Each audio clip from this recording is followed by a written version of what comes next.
When you look at the types of narratives that these outlets are spreading, like the New York Times and CNN have been some of the biggest perpetrators.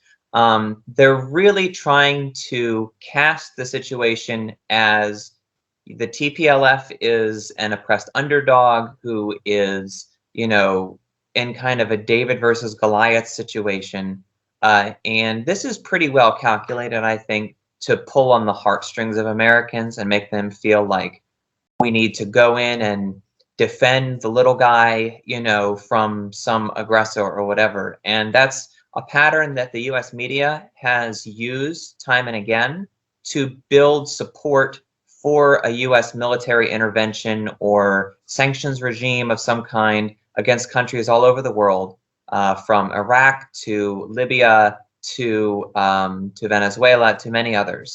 So what is happening with their reporting on Ethiopia is following a very similar pattern, and that suggests that the military or the political establishment in Washington is looking to build popular support for some kind of intervention in Ethiopia, if they feel on a political level, on a strategic level, that that's something that they need to be able to do. I think that the recent counteroffensive and the liberation of dozens of towns and cities that had been taken by the TPLF for several weeks or even months has revealed many of the brutalities that they have committed, from looting World Food Program warehouses to executing people to looting hospitals and things like that, that it's becoming harder and harder for the image of a innocent TPLF that the US must go in and defend to be maintained. And I think that's why those same media outlets have not reported on those facts, just as they haven't reported on video that we reported on at Sputnik, in which American diplomats and European diplomats met with senior TPLF officials in a Zoom call and spoke openly of trying to form a transition government of some kind. The media worked very hard to present the image that the TPLF was just about to seize Addis Ababa, that they were just about to win, and that this was the imminent collapse of Abiy's government. They encouraged people to leave. They said that there won't be an Afghanistan type, human mass evacuation or whatever, suggesting that that was something that was ever a risk. And that was a narrative that spread all throughout the media. If anybody knew anything about what was going on in Ethiopia, it was that. And now that situation never existed, but now it's even less of a possibility. And that of course is just no longer reported on, because they don't report on facts that are inconvenient to them. But I think it's very dangerous still, because it's not just sanctions, it's not just bad reporting in the media. In the bill that funds the Pentagon, a massive $750 billion budget, that Congress is considering now, there is a clause in there that requires the Department of State to begin an investigation in the next 60 days after the bill is passed into whether or not a genocide has been happening in Tigray. There is nothing in there about investigating the TPLF's crimes. There is nothing in there about investigating the murders in villages in Afar and Amhara. There is nothing in there about investigating their looting of World Food Program warehouses and things like that. It's only directed at Abiy's government. And that to me says that to a certain degree, they probably don't care about the facts, but everyday people, I think, do. And so it's really incumbent upon us to make sure that the real facts are getting out there to counter that narrative that they're building. I think it's really important to spread the stories of the people who have been affected by it. This narrative that they're using to cover, that the Western media is using to cover for the TPLF, is one that pulls at people's heartstrings.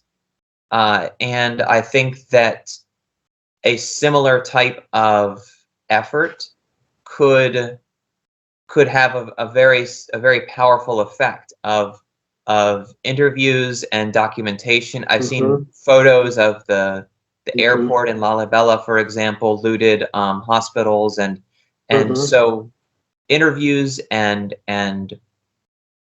really documenting and then getting it out there.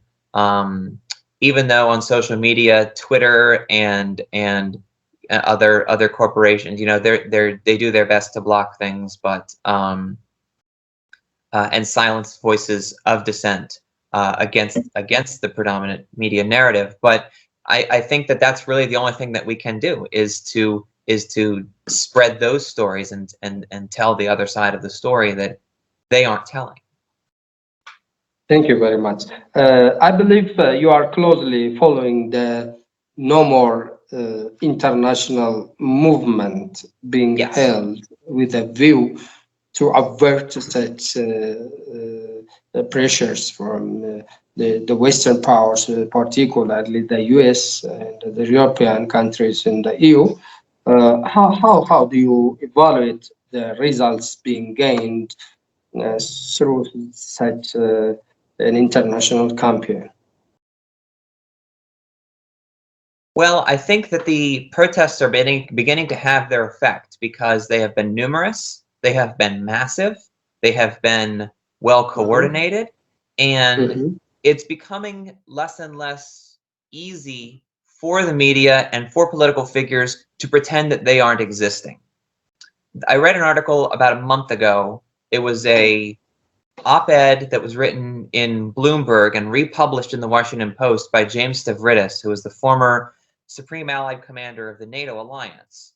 And in it, he makes a case for U.S. intervention in Ethiopia, and he mentions pro-Tigray protests in D.C., but he doesn't mention no more protests. And I think that if that article were to be written today, I think that it would be hard for him to claim something like that, because especially here in Washington, D.C., which has the largest concentration of Ethiopians outside of Africa.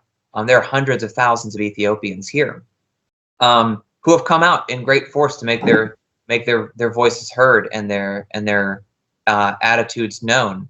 You know, that there is not support for the U.S.'s policies and actions toward Ethiopia, and providing, as I said, the other side of that narrative. So I think that the No More campaign is having an effect, and it's clearly having an effect across Africa too. In Burkina Faso and Niger, you see protests using the hashtag Pas Plus, which is just no more in French. So it's really awakened a kind of consciousness of saying no more to colonialism, no more to U.S. intervention, no more to the U.S. playing out a new Cold War against China, you know, in Africa or anywhere. It's really struck a nerve with a lot of people, and I think that's really powerful. I think we got to keep doing what we're doing. You know, telling the side of the story that isn't being told. You know, putting it out there and doing our best to make the Ethiopian side of the story prominent. You know, the attitude of the vast majority of Ethiopians who feel this way, who are being ignored, spoken over by the mainstream media, and to continue to tell those stories and to continue to document what is happening in the day-to-day in Ethiopia, and especially in, as I said, in these towns and cities that are emerging from under TPLF occupation, and really talking about like what's in store for any place that gets conquered by by this force, and putting pressure on, especially on American politicians, and on American lawmakers who are really going to have the power to stand up and block anything that might happen. A military intervention in the United States right now is very, very unpopular. After Afghanistan, after Iraq has gone on for so long, there are less and less people who are willing to stomach that kind of thing. And I think that really making clear that anything the U.S. might try to do in Ethiopia is not going to be the best thing for Ethiopians, and it's not going to be the best thing for Americans either. And I think that that's a message that's getting out. So I think we really need to keep doing what we're doing.